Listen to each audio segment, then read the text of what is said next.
हमारे भारत देश को आज़ादी को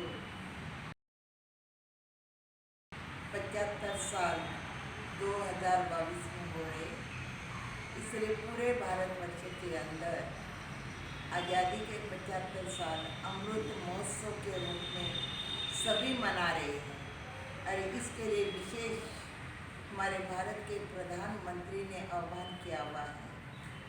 और इसी निमित्त रंगोली की स्पर्धा भी हो रही है। तो आज़ादी के अमृत महोत्सव के रूप में ब्रह्मा कुमारी पनवेल सेवा केंद्र की तरफ से एक रत्नाबेन बनाकर इन्होंने एक बहुत अच्छी सुंदर भारत देश के निमित्त एक रंगोली बनाई है। और उस रंगोली के अंदर क्या क्या रहस्य भरा हुआ है वह आप सभी जरूर सुनेंगे। ओम शांति। ओम शांति।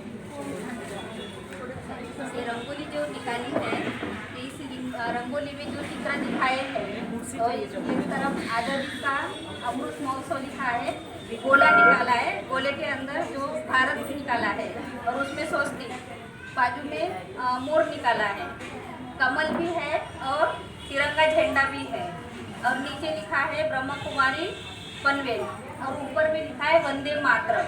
अच्छा, तो इसका अर्थ ये है कि जैसे माना भारत देश जैसे निकाला है और गोला निकाला है, तो हमारी ये जो सृष्टि है तो इसके अंदर जो भारत है तो उसी में जैसे शिव बाबा भी निकाला है। तो इस भारत के अंदर परमपिता परमात्मा शिव बाबा आते हैं और आकर के हमें ज्ञान देते हैं। ज्ञान किसका देते हैं? हम कौन है, माना हम स्वयं कौन है, आत्मा है, शरीर नहीं।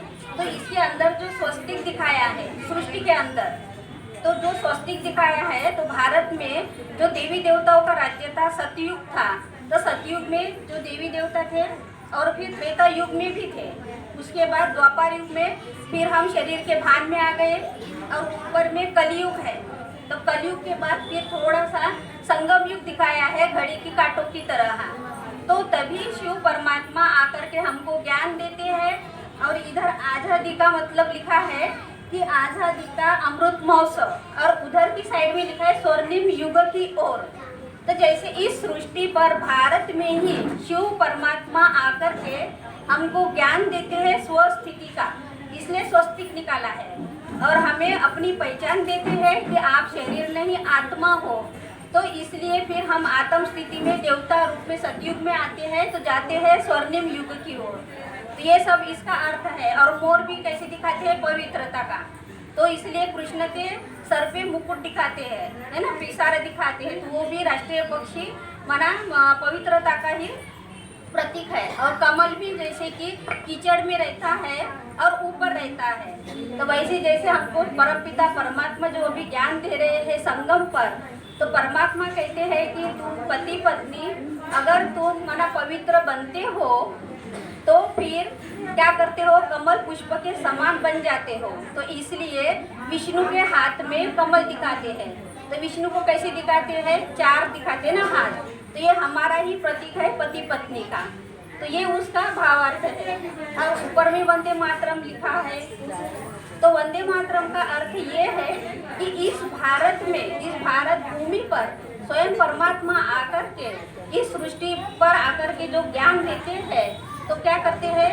फिर जैसे झंडा भी दिखाया है, तो ये हमारी भारत भूमि है, तो इसलिए हम उनको सलाम करते हैं। अभी झंडा जो दिखाया है, तो झंडे के ऊपर जो ऑरेंज कलर का दिखाया है, बीच में दिखाया है व्हाइट।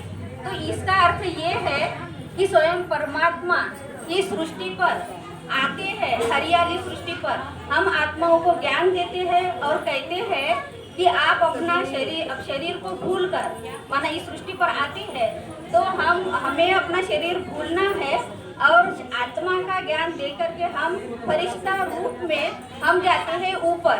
तो इसका अर्थ ये बीच में व्हाइट कलर दिखाया है और ऊपर में जो ऑरेंज दिखाए झंडा में, तो ये परम धाम का प्रतीक है।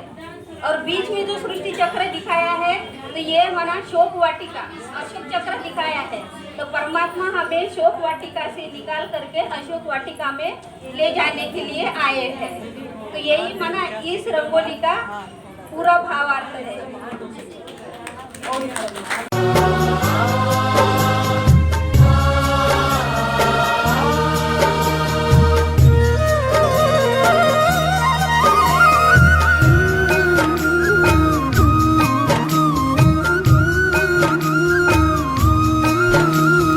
भारत फिर भरपूर बनेगा,